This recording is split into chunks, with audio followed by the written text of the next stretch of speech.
Welcome back to English from A to Z. So if you're learning English, you probably know this feeling all too well. You can read, maybe you understand the grammar rules pretty okay, but the moment you try to actually speak, It's like hitting a wall, right? exactly, your mind just jams up. You start translating back forth in your head into words. They either come out super slow or, not at all. It's probably the biggest hurdle for millions of English learners everywhere. And today, we're diving into something, well, it's a simple truth that feels almost too simple. A real game changer.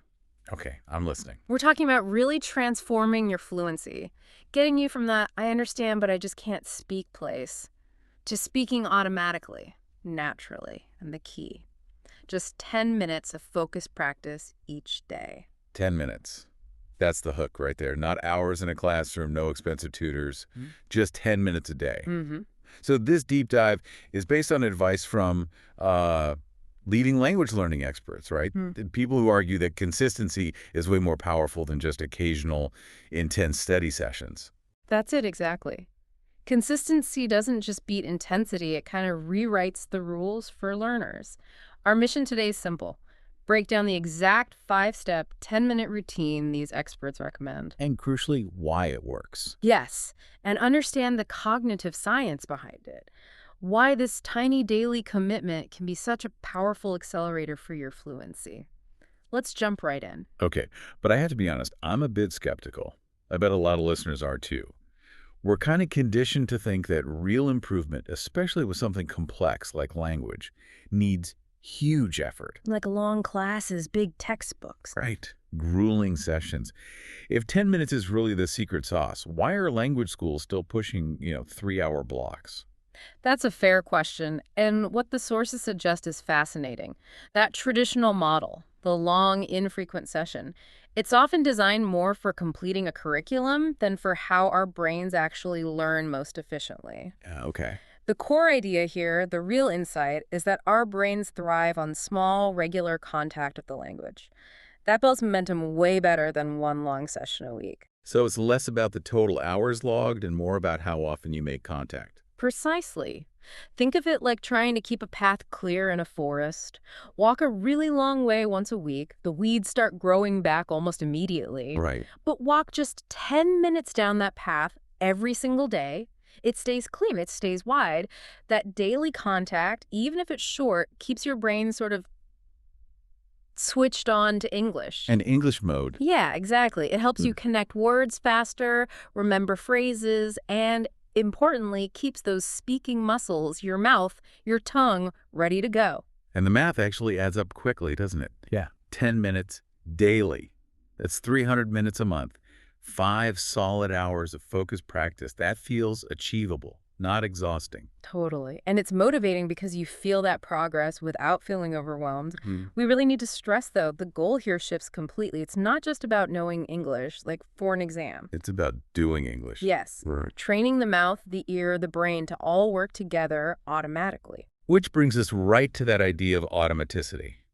Because that translation step, English to your native language, back to English, that's the real killer in conversations, isn't it? It absolutely is. That lag, it kills the flow. So the whole point of this routine is to help you bypass that translation step altogether. Just think in English. Yes, to fuse the sound, the thought, the word structure. So when you see a chair, you just think, chair, not your native word.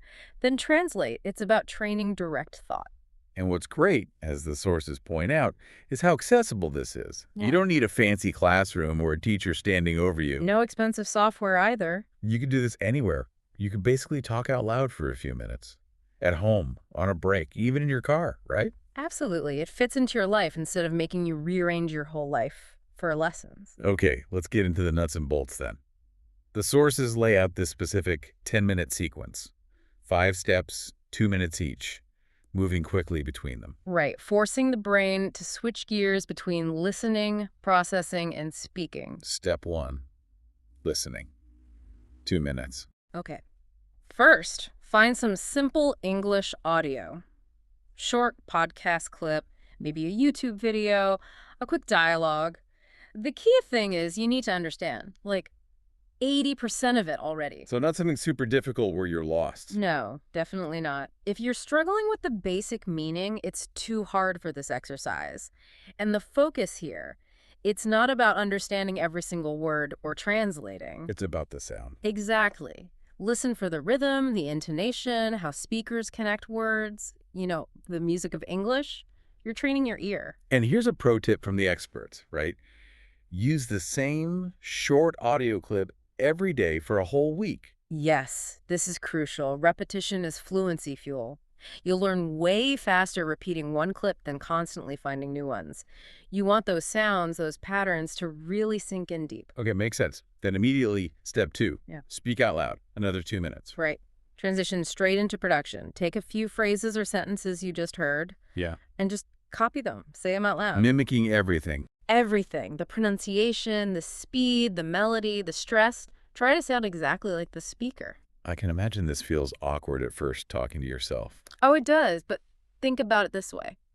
Speaking is physical. It's like playing piano or guitar. You can't get better just by reading the music. You have to move your fingers. Exactly. You have to physically move your mouth, your tongue, to make those English sounds. The more you do it, the stronger those neural pathways for speech become. And the key here is repetition, not getting it perfect. Absolutely. Yeah. Repeat, repeat, repeat. If you stumble, just start the sentence again. Don't get bogged down in correcting every tiny mistake. Fluency needs flow. Perfectionism creates hesitation. Got it. Step 3 then, personalize. 2 minutes for this. This is where you make it stick.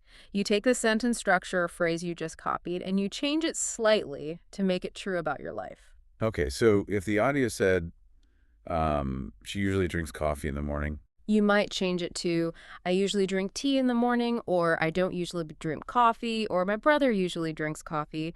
Make it personal. And why is this step so important? Because our brains latch on to things that are directly relevant to us. When you connect English grammar or vocabulary to your own habits, your routines, your life, you remember it much, much better. It stops being an abstract rule and becomes a tool you can actually use. Okay, that makes a lot of sense. Moving on to step 4, free speaking. 2 minutes. Right. Now, put the source material away completely. Just talk out loud, continuously for 2 minutes. No script, no copying. About anything. Anything at all. Describe the room you're in. Talk about your plans for tomorrow. Tell a quick story about your day. The topic honestly doesn't matter much. The goal is just to keep talking. Keep the words flowing. That's the main thing. Focus on continuity, not speed or perfection. It'll probably feel slow and messy at first, maybe lots of pauses or simple words. That's fine. You're building the muscle to think and speak at the same time. Exactly. You're building momentum. The sophistication comes later with practice. Okay, final step. Step 5, reflect.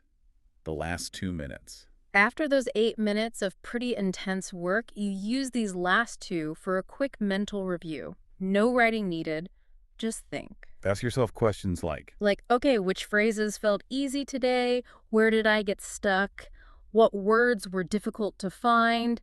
Did I notice myself making the same mistake again? so it's like organizing the learning in your head. Precisely. It helps consolidate what you just practiced, reinforces the learning, and kind of primes your brain for the next day's session. It's the mental cool down that helps prevent you from just forgetting it all immediately. Okay, that whole 10-minute sequence feels really logical. Listen, speak, personalize, free talk, reflect. But let's go back to that why. You mentioned cognitive science. How does this actually rewire the brain for fluency? Well, there are 2 big ideas the sources really emphasize. The first one is spaced repetition. This is why consistency is king. Instead of cramming. Exactly. Cramming 3 hours on a Monday means your brain starts forgetting by Tuesday. But doing just 10 minutes every day leverages spaced repetition perfectly. Because you force your brain to recall the information again and again, but with breaks in between. Right. And each time you retrieve that word or structure, the memory trace gets stronger. It moves deeper into long-term memory. Plus, shorter sessions mean less mental fatigue, so the learning process itself is cleaner each day. Okay, that makes sense. And the second concept, You mentioned it relates to the free speaking part. Yes, it's called desirable difficulty. Desirable difficulty. Sounds a bit strange. It does, but it's powerful.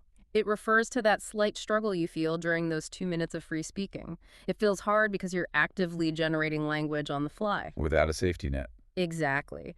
But research clearly shows that when learning feels a little bit difficult, not impossible, but challenging it dramatically improves long-term retention and makes your skills more flexible. So that daily mini struggle is actually building the speaking muscle. That's precisely it. The goal isn't to make it effortless. It's to make it manageable enough to do daily, but difficult enough to force real learning. Right. So the plan seems simple, the science backs it up, but people still fail. What are the common traps? Ah, yes, the pitfalls.